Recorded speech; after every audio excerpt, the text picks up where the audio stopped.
అటు చూస్తే land, sand, wine, mine, గంజాయి, డ్రగ్స్ మాఫియాలే వైకాపా క్రెడిట్. సర్వేరాలపై బొమ్మలకు 700 కోట్లు వృధా చేసి క్రెడిట్ చోరీ అంటున్నారు. బెంగళూరు ఇడుపులపాయల్లో జగన్ ఉంటే అవి రాజధానులు అవుతాయి.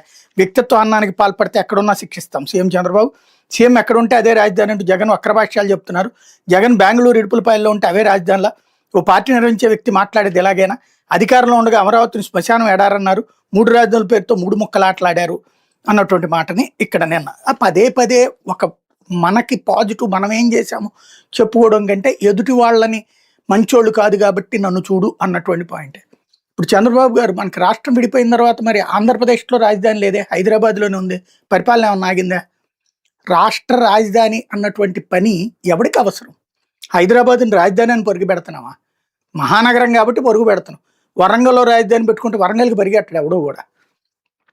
పెద్ద నగరాల్లో రాజధాని ఉండటమా, లేకపోతే రాజధాని దగ్గరికి పెద్ద నగరం ఉండటమా?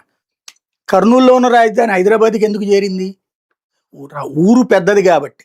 మరి కర్నూలులోనే ఎందుకు పెట్టలేదు? ఇది మనం గుర్తుపెట్టుకోవాల్సింది. విశాఖపట్నం అని జగన్ అన్న పాయింట్ ఎందుకని? అది పెద్ద సిటీ కాబట్టి అది డెవలప్మెంట్ ఇంకా ఆ ఊరిని డెవలప్ చేయాల్సిన అవసరం లేదు. కంఫర్ట్గా కూర్చుని పని చేసుకోవచ్చు. మన చేతిలో డబ్బులు కోట్లకి కోట్లు, లక్షల కోట్లు తగలేసి ఒక కొత్త నగరాన్ని సృష్టించడం, అలా కాకుండా ఉన్న నగరాన్ని వాడుకోవడం. డబ్బులు తక్కువ ఉన్నప్పుడు ఎవడైనా ఏం చేస్తాడు? ఉన్నదాంతో సరిపెట్టుకుంటాడు. అలా కాకుండా అప్పులు చేసి గొప్పలకి పోతే ఏంటన్నది అతను మాట్లాడుతున్నాడు.